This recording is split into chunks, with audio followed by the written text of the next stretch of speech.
Hello my friends, welcome back to the channel Ashish sir. आज के इस वीडियो में हम बात करने वाले टाइप्स ऑफ यूटिलिटी के बारे में।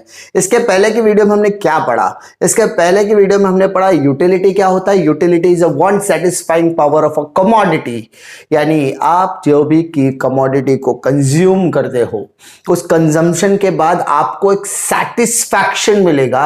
उस सेटिस्फैक्शन लेवल को हम यूटिलिटी कह सकते हैं। ठीक है, इसके बाद हमने फीचर्स ऑफ यूटिलिटी किया है और आज हम देखने वाले types of utility. There are utility के कितने टाइप्स है? There are 6 types of utility. सबसे पहले फॉर्म यूटिलिटी की बात करते हैं।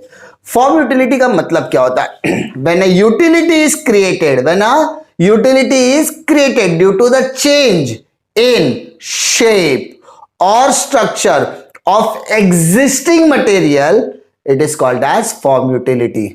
मतलब जब हमारे पास प्रेजेंट किसी कमोडिटी के शेप को चेंज करते हैं या उसके स्ट्रक्चर को चेंज करते हैं तो वो फॉर्म यूटिलिटी बन जाता है। एक सिंपल एग्जांपल के तौर पर वुडन, आपने पेड़ देखा होगा, पेड़ को काटने के बाद प्लाईवुड की शक्ल दी जाती है। तो आपके ट्री से क्या बनता है सर? आप ट्री से बनता है प्लाईवुड, और प्लाईवुड के बाद हम वो प्लाईवुड खरीद के लाते हैं और हमें जो बनाना है वो बनाते हैं। कोई कबर्ड बनाएगा, कोई चेयर बनाएगा, कोई स्टूल बनाएगा, कोई टेबल बनाएगा, कोई डोर बनाता है। तो हम क्या कर रहे हैं? हम प्लाईवुड को कन्वर्ट कर, लेकिन प्लाईवुड आया कहां से? वो ट्री से आया। तो ट्री को हम कन्वर्ट कर रहे हैं प्लाईवुड में, प्लाईवुड को कन्वर्ट कर रहे हैं हमारी यूटिलिटीज को सेटिस्फाइड करने के लिए। डोर चाहिए, कबर्ड चाहिए, टेबल चाहिए, उसके हम, तो वो क्या हो गया? Form utility. तो हम क्या कर रहे हैं? हम स्ट्रक्चर को चेंज कर रहे हैं, शेप को चेंज कर रहे हैं हमारी कन्वीनियंस के हिसाब से, हमारे कन्वीनियंस के हिसाब से। डिफिकल्टी? No sir. सेकेंड वाला आ जाओ। सेकेंड होता है आपका प्लेस यूटिलिटी। सेकेंड क्या है आपका? Place utility. When a utility of a commodity increases due to a change in its place, it's called place utility।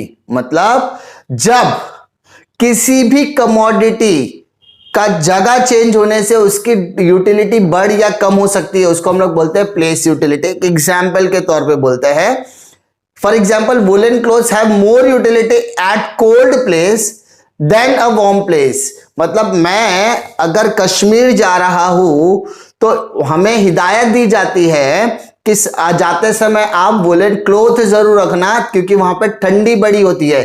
Season वहां पर ठंडी का सीजन हो सकता है, यहाँ पे गर्मी का। Time period is same but 2 different seasons वहां पे चल सकते हैं।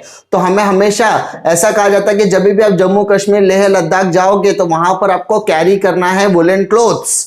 तो यहां पर जो कपड़ों की डिमांड, जैसे हम कभी यहां पर हम टी शर्ट पहन के रह सकते हैं, वहां पर आप ऐसा नहीं रह सकते। तो वुलन क्लोथ की utility as compare to Mumbai, Jammu Kashmir, Leh Ladakh में ज्यादा है। तो it creates a place utility. Clear? और प्लेस यूटिलिटी क्या क्या करता है? Transport creates a place utility. Place utility कौन प्रोवाइड करता है? ट्रांसपोर्टेशन। जैसे मैंगो है, मैंगो के एक्सपोर्ट किया जाता है तो इसकी यूटिलिटी अमेरिका या बाहर के कंट्रीज में क्या है? Place utility.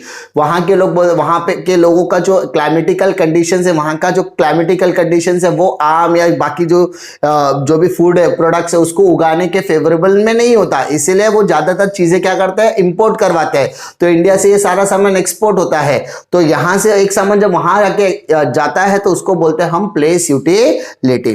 ठीक है, नेक्स्ट आ जाओ। नेक्स्ट दिया service utility. Service utility arises when a personal services are rendered by various professionals।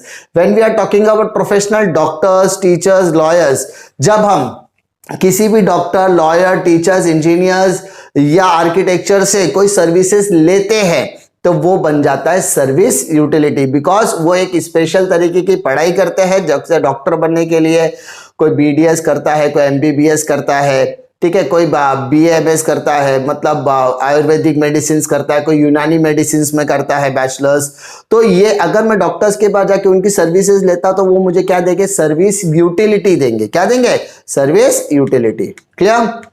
उसके बाद knowledge utility. When a consumer acquire knowledge about a particular product, it is called as knowledge utility. For example, utility of a mobile for computer increases when the person knows about the various functions. Normally ये हमारे घर में होता है कि हमारे mummy papa दादा दादी नाना नानी चाचा ये जो इतने लोग होते हैं जो उनके जनरेशन में मोबाइल फोन्स नहीं हुआ करते थे, अब उन्हें इस पैंडेमिक या इस 21st सेंचुरी में इस माहौल में ढलने के लिए उनके मोबाइल की ज़रूरतें हैं। तो जब मोबाइल इस्तेमाल हुआ, जहाँ पर उनको डाउट्स होते हैं वो आकर हमसे वो क्वेश्चंस पूछने का काम करते हैं। हम उनको वो फीचर्स एक्सप्लेन करते हैं, व्हाट्सएप कैसे चलाना है, यूट्यूब पर सर्च कैसे करना है, गाने कैसे सुनने हैं, उसके बाद आप मूवीज कैसे देख सकते हो, आप गूगल में कैसे क्वेश्चंस पूछ सकते हो। तो हम उनको कुछ ना कुछ नया चीज सिखाने की कोशिश करते हैं। तो मोबाइल फोन कंप्यूटर से रिलेटेड जो चीजें हम उनको सिखाते, it creates a knowledge utility. क्या बोलते हैं इसको? Knowledge utility. Clear? Next, possession utility. Possession utility arises when the ownership of goods is transferred from one person to another. For example, transfer of goods from the seller to the buyer. मैं दुकान पर गया और जाने के बाद मैंने बोला भाई साहब एक किलो मेरे को सेब दे देना। उसने मुझे सेब दिया, बदले में मैंने पैसा दिया। तो मैंने सेब खरीदा, बदले में मैंने पैसे दिया। तो when I am paying the money, when the exchange of the commodity takes place with the consideration amount, तो वहां पर जो सेब उसकी ओनरशिप में था, खरीदने के बाद अब वो ओनरशिप मेरी हो गई। तो इस यूटिलिटी को हम कहते हैं पोजेशन यूटिलिटी। क्या बोलते हैं? Possession utility. यहां पर बायर और सेलर दो पार्टी होती है। सेलर ओनर होता है, बायर खरीदने वाला है। तो बायर जब उससे वो सामान खरीदता है, बदले में कंसिडरेशन के तौर पे पैसे देता है या फ्यूचर में प्रॉमिस करता है कि मैं आपको पैसे दूंगा, तो वो ओनरशिप चेंज हो जाती है सेलर से लेके बायर तक। तो बायर अब यहां पर ओनर बन जाता है। When the transfer of ownership takes place, it's called as possession utility. Last one, time utility. When the utility of a commodity increases with a change in its times of utilization, it is called time utility. मतलब अब आपको utility है but ये time के हिसाब से, time जरूरत।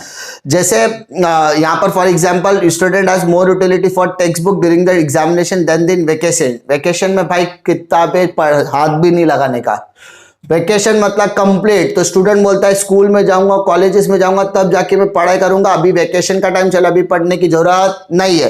तो text book gives more satisfaction at the time of schools and colleges, but vacation में बुक भी हाथ नहीं लगाने का। दूसरा, time utility is also observed when the goods are stored and used at a time of scarcity. For example blood bank, जब हम किसी चीज को इस्तेमाल करते हैं और लगता है कि अभी इसकी जरूरत नहीं, हम इसको फ्यूचर के लिए क्या बोलते हैं ना, स्टोर करके रखते हैं, और जब इसकी जरूरत पड़ेगी हम इसका इस्तेमाल करेंगे। तो it creates a time utility. जैसे ब्लड बैंक, जैसे ऑक्सीजन की सप्लाई हो गई, तो जो या फिर जो बोलते हैं ना जीवनावश्यक की दवाइयों की जरूरत हो गई, लाइफ मेडिसिन की जरूरत है, तो हम उसको स्टोर करके रखते हैं। घर में भी देखा रहेगा आपने कि मम्मी या पापा जो होते हैं वो हमेशा कुछ ना कुछ मेडिसिन घर में रखते हैं। पैरासीटामोल रखेंगे, क्रोसिन रखेंगे, हेड अगर आपको सर दर्द होता है डिस्प्रिन रखते हैं। तो इस तरीके की कुछ बेसिक्स दवाइयाँ या फिर कफ सिरप रखेंगे। तो ये सब दवाइयाँ वो रखते हैं ताकि आपको कभी भी खांसी बुखार सर्दी हो जाए तो वो आपको तुरंत देते हैं। तो वो मेडिसिन जो उन्होंने स्टोर करके रखी है ना, it creates a time utility. ठीक है, जरूरत पड़ने पर आप उसका इस्तेमाल क्या करते हो, करने की कोशिश करते हो। तो वो आपको क्या, कौन सी यूटिलिटी क्रिएट करती है? It creates a time utility. उम्मीद करता हूं कि आपको इस क्वेश्चन में कोई भी दिक्कत नहीं आएगी। अगर आपको किसी भी तरीके की दिक्कत आती है तो कमेंट सेक्शन में अपना कमेंट ड्रॉप कर सकते हैं। मिलता हूं मैं आपको अगले वीडियो में एक और नए क्वेश्चंस के साथ। तब तक के लिए जय हिंद।